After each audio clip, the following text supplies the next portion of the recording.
Hello student, कक्षा 12th की student, आपकी जो सेकंड यूनिट है अनुवंशिकी और विकास, इसका अगला टॉपिक, इसके पहले मैंने आपको वर्णांता पढ़ाया था। इसका अगला टॉपिक हीमोफीलिया, इसके बारे में मैं आज आप लोगों को बताऊंगी और इससे किस तरीके के सवाल यूपी बोर्ड में पूछे जाते हैं उन पर भी मैं चर्चा करूंगी। हीमोफीलिया आपका जो रोग है, जैसे आपका एक्स सहलंग वर्णांता रोग था, वैसे ही आपका एक्स सहलग्न ए हीमोफीलिया रोग है। इसको ब्लीडर रोग के नाम से भी जाना जाता है और इस रोग में व्यक्ति को अगर चोट लग जाती है तो जो रुधिर का थक्का होता है या ब्लड क्लॉटिंग होती है वो नहीं होती है और व्यक्ति में लगातार 24 घंटे तक या उससे भी अधिक रक्तस्राव होता रहता है और रोगी की मृत्यु भी हो सकती है। ये एक आनुवंशिक रोग है, एक जेनेटिक डिसीज है जो माता पिता से बच्चों में ट्रांसफर होती है। आइए देखते हैं किस तरीके से इसके नोट्स तैयार करने हैं। हीमोफीलिया रोग के विषय में मानव को बहुत लंबी अवधि से पता है। आपको पता होगा कि महारानी विक्टोरिया जो इंग्लैंड की महारानी थी, उनके वंश में ये रोग सबसे पहले देखा गया था। ठीक है, तो आगे देखिए। इंग्लैंड की महारानी विक्टोरिया के वंश में यह रोग प्रचलित था। इस रोग के लक्षण सर्वप्रथम इस परिवार में महारानी विक्टोरिया के एक पुत्र तथा 2 पौत्रों में प्रकट हुए थे। अब ये सब आपको लिखने की कोई ज़रूरत नहीं, मैंने सिर्फ आपके समझाने के लिए लिखा है। मेन फैक्ट आपका जो है वो यहाँ से शुरू होता है। यहाँ से इस रोग में साधारण चोट या आघात में रुधिर के थक्का या स्कंदन की क्षमता समाप्त हो जाती है। कहने का मतलब ये हुआ कि अगर चोट लग जाती है ऐसे व्यक्तियों को तो उनमें जो आपका रुधिर का थक्का बनता है, ब्लड जो निकल रहा है उसके रुकने की जो क्रिया होती है वो समाप्त हो जाती है और लगातार रक्तस्राव होता रहता है, जिसके कारण रोगी की मृत्यु भी हो सकती है। उसको हम क्या हीमोफीलिया रोग के नाम से जानते हैं। और फैक्टर 8 जो ब्लड में होता है वो ऐसे रोगियों में कैसा ये आपका प्रेजेंट नहीं होता है। ठीक है, इसलिए इस रोग को हम हीमोफीलिया रोग के नाम से जानते हैं। सामान्यतः हीमोफीलिया के रोगियों के रुधिर में कारक 8 की कमी पाई जाती है, जिसके कारण चोट पर काफ़ी समय 24 घंटे तक थक्का नहीं जमता है एवं रुधिर बराबर बहता रहता है। इस कारण इसे रुधिर स्त्रावण रोग और इंग्लिश में इसी को ब्लीडर्स डिसीज भी कहते हैं। ठीक है, तो ब्लीडर डिसीज हिंदी में इस तरीके से ब्लीडर रोग। ऐसे भी आपका प्रश्न आ सकता है कि ब्लीडर रोग किस रोग को कहते हैं, तो हीमोफीलिया को ब्लीडर रोग के नाम से जानते हैं। अब किस तरीके से इस पे सवाल लगाए जाते हैं और हर साल आपका वर्णांता या हीमोफीलिया से एक प्रश्न जरूर आता है 3 नंबर में या 2 नंबर में करने के लिए। जैसे हमने वर्णांता रोग पे सवाल आपको बताए थे किस तरीके से सवाल लगाने हैं, वैसे ही सेम आपके हीमोफीलिया रोग पर लगाए जाएंगे। अब देखिए प्रश्न कैसा है। अब हीमोफीलिया रोग जब आता है तो इस तरीके से प्रश्न पूछते हैं, कोई 2 एक्स सहलग्न रोगों के बारे में बताइए तथा एक कंडीशन अप्लाई कर देंगे तथा सामान्य पुरुष एवं हीमोफीलिया के जीन की वाहक स्त्री का यदि विवाह करवा दिया जाए तो उनमें रोग की वंशागति किस प्रकार होगी। उदाहरण सहज समझाइए। तो उदाहरण में आप ये मैंने दिया हुआ है, इसको डाल सकते हैं। तो आपको लॉन्ग क्वेश्चन के अनुसार से भी तैयार होना चाहिए, क्योंकि मैंने इसके पहले जो वीडियो पढ़ाए हुए हैं उसमें आपके विस्तार से किस तरीके के प्रश्न आते हैं, क्वेश्चन कैसा पूछा जाता है, जो अभी तक बोर्ड में आया हुआ है वो मैंने आपको बताया हुआ है।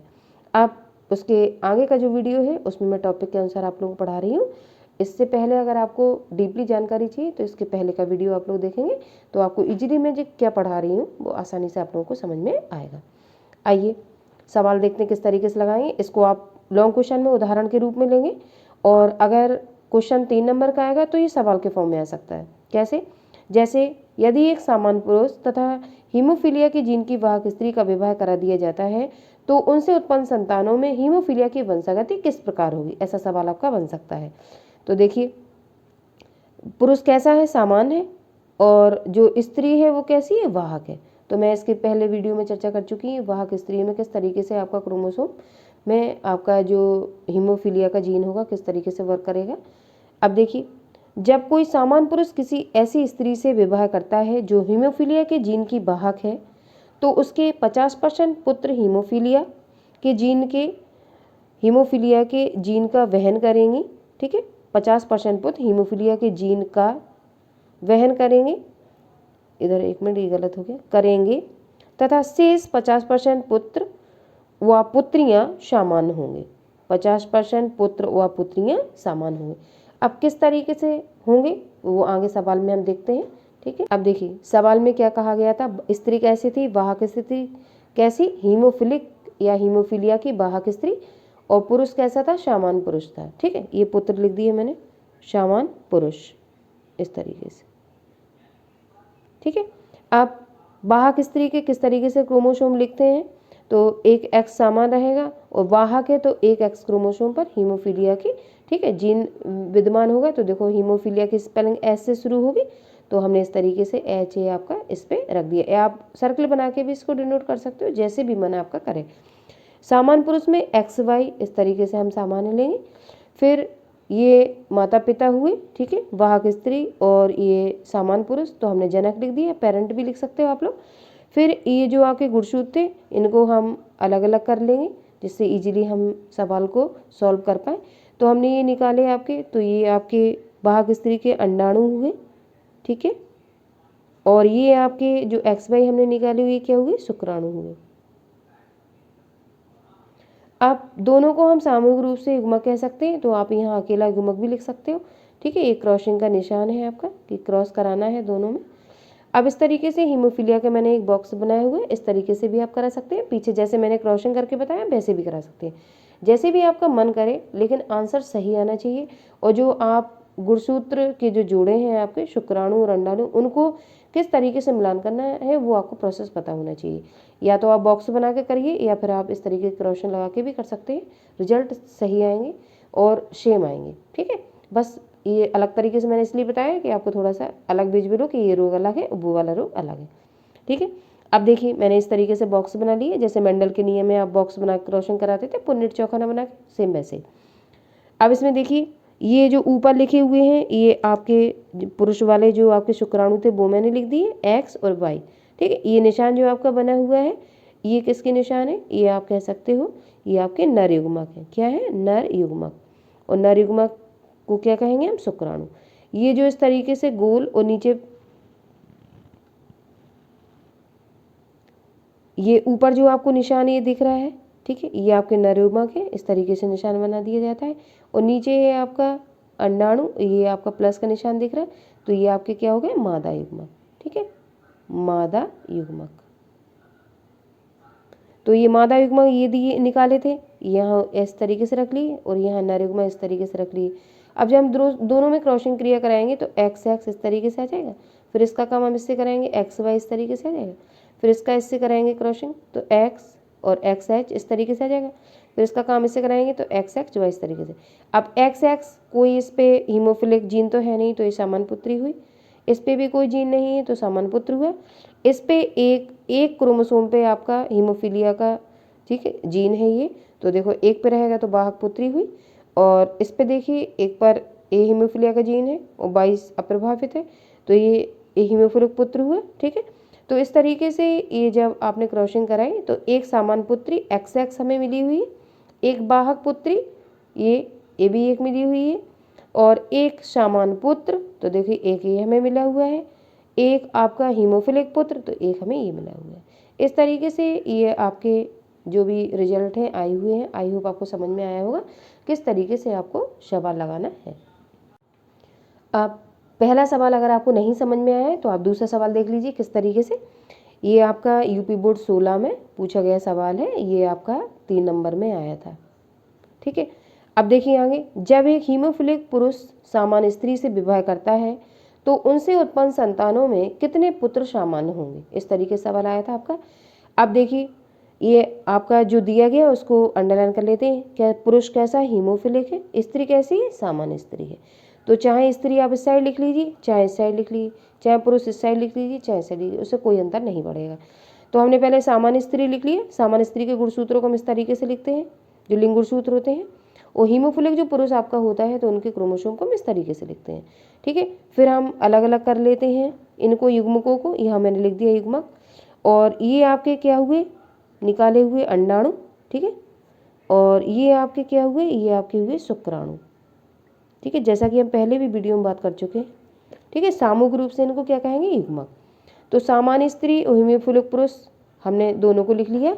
अब इस तरीके से हमने बॉक्स बनाया हुआ है जैसे पहले बनाया हुआ था। ठीक है, अब बॉक्स बनाने में, ठीक है, ऊपर ये निशान जो मैंने बताया था, ये किसका निशान है? नर युग्मक। ठीक है, आप नर युग्मक को शुक्राणु भी कह सकते हो और ये मादा युग्मक को हम क्या कह सकते हैं? अंडाणु भी कह सकते हैं। ठीक, अब देखिए जो आपके नर युग्मक हैं ये वाले मैंने यहाँ रख दिए और जो आपके मादा युग्मक हैं ये वाले मैंने यहाँ रख दिए। अब इस क्रोमोसोम को हम इस क्रोमोसोम से क्रॉस कराएंगे तो इस तरीके से आपके आएंगे। देखिए ये लिखा और ये लिखा, तो ये कैसी वाहक पुत्री हुई। फिर इस क्रोमोसोम का इस क्रोमोसोम से क्रॉस कराएंगे तो एक्स और वाई, तो ये समान पुत्र हुए। ठीक है, अब समझ में आप लोग को आ रहा होगा। फिर इस क्रोमोसोम का हम इस क्रोमोसोम से क्रॉस कराएंगे तो एक्स एक्स एक्स वाहक पुत्री हुई, क्योंकि एक जीन आपका, ठीक है, हीमोफिलिक है। ठीक है, एक क्रोमोसोम पर एक हीमोफिलिक जीन है तो वाहक पुत्री, अगर दोनों पे होता तो ये हीमोफिलिक हो जाती। अब इसका क्रॉस हम इससे कराएंगे तो एक्स वाई समान पुत्र हुए। इस तरीके से हम देखेंगे जो आपकी पुत्रियां हैं ये दोनों आपकी पुत्रियां वाहक पुत्रियां हैं, तो मैंने यहाँ लिख दिया सभी वाहक पुत्रियां एक्स एक्स एच। फिर देखिए पुत्र कैसे हैं? 50% पुत्र समान है, तो हमने लिख दिया सभी समान पुत्र एक्स वाई। आई होप अब आप लोगों को आसानी से समझ में आएगा किस तरीके से हमें सवाल लगाने हैं। वर्णांतर हीमोफीलिया के सवाल सेम है, बस जो उनके कैरेक्टर हैं वो हमें सही रखने होते हैं। फिर आप जब क्रॉस कराएंगे तो इजीली क्रॉस आप लोग करा पाएंगे। अगला तीसरा सवाल देखिए किस तरीके से आया हुआ है। जब एक हीमोफिलिक पुरुष तथा हीमोफीलिया की वाहक स्त्री से विवाह करता है तो उनसे उत्पन्न संतानों में हीमोफीलिया की वंशागति कैसे होगी? अब देखिए आगे, जब कोई हीमोफीलिया से पीड़ित पुरुष ऐसी स्त्री से विवाह करता है जो हीमोफीलिया की जीन की वाहक है तो 50% पुत्र तथा 50% पुत्रियां इस रोग से पीड़ित होंगे। ठीक है, क्योंकि स्त्रियों में जब ये हीमोफिलिक जीन है तो निश्चित बात है ये पुत्रों को इफेक्टेड करेगा। ठीक है, और पुरुष भी आपका ये हीमोफिलिक है तो निश्चित बात है कि ये पुत्रियों को भी इफेक्टेड करेगा, तो पुत्र और पुत्रियां दोनों ही इफेक्टेड होंगे।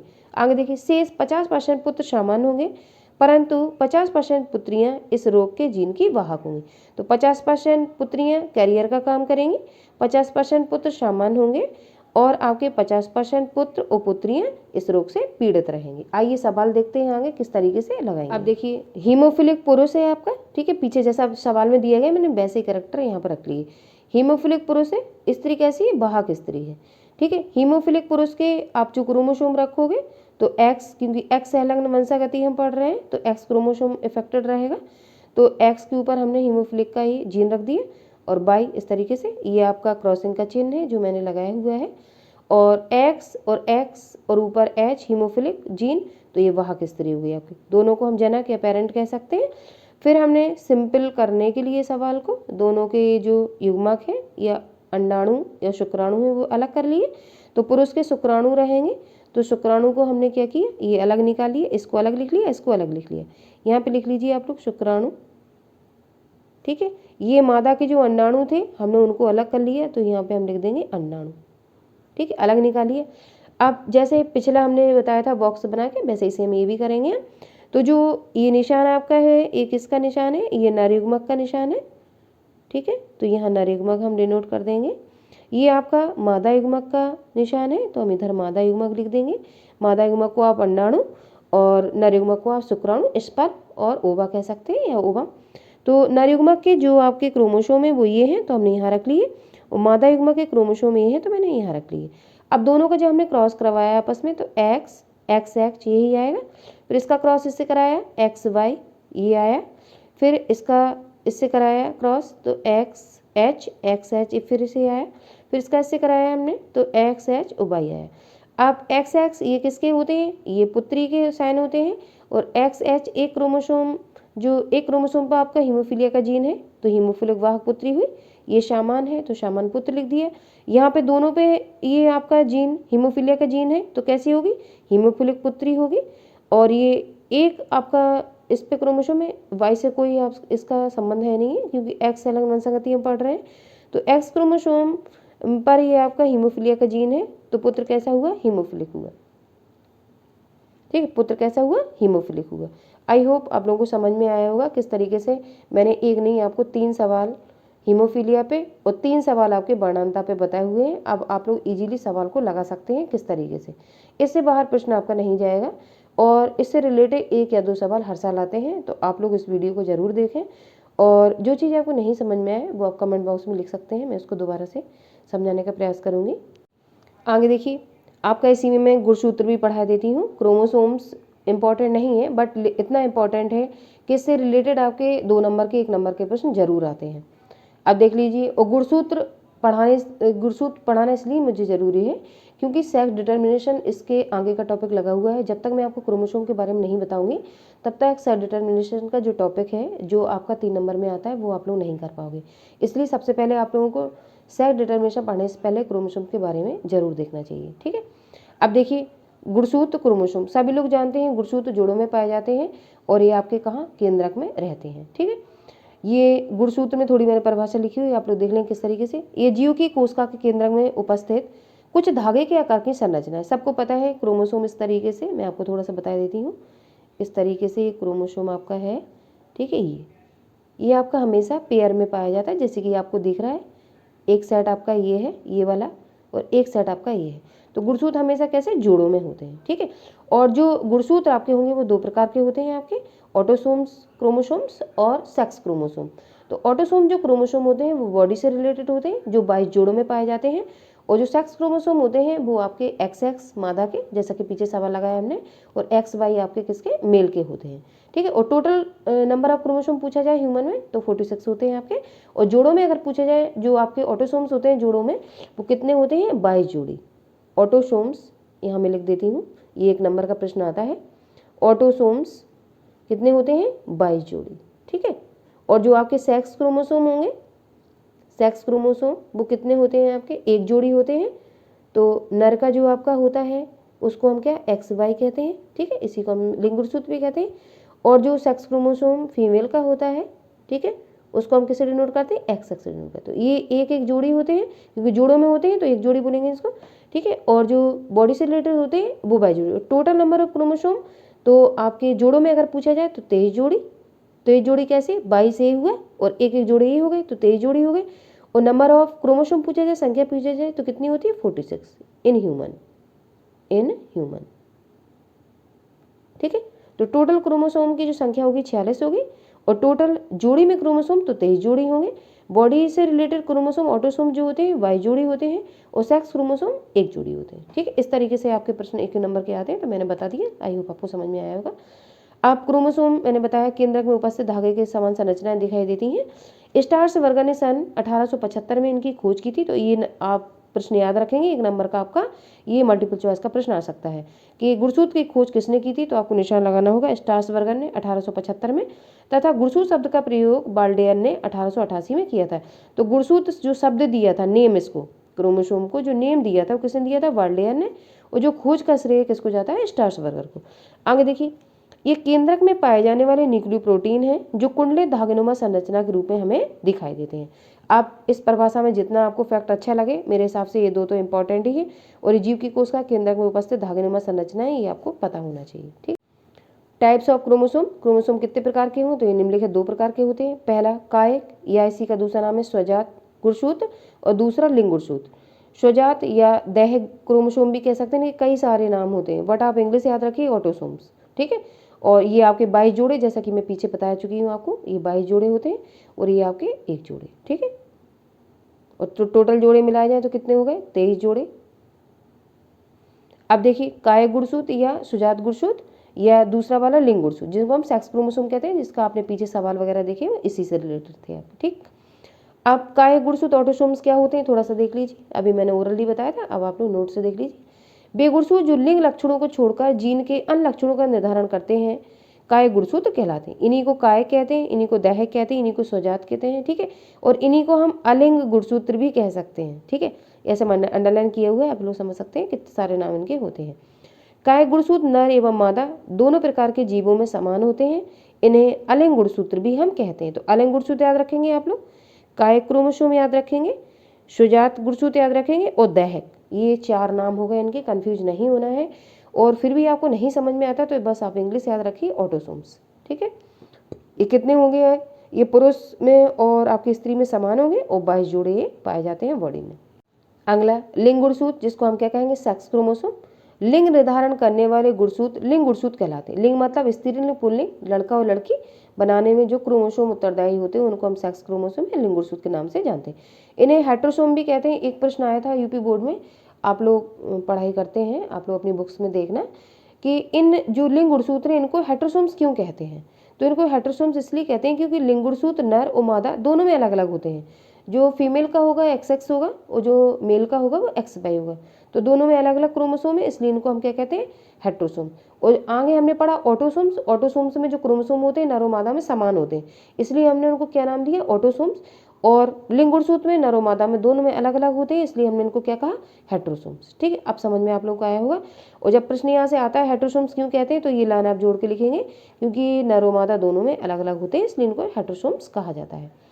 ये प्राय X एवं Y गुणसूत्र कहलाते हैं। ठीक है, आप गुणसूत्र के काल देख लीजिए, क्या काम होता है इनका।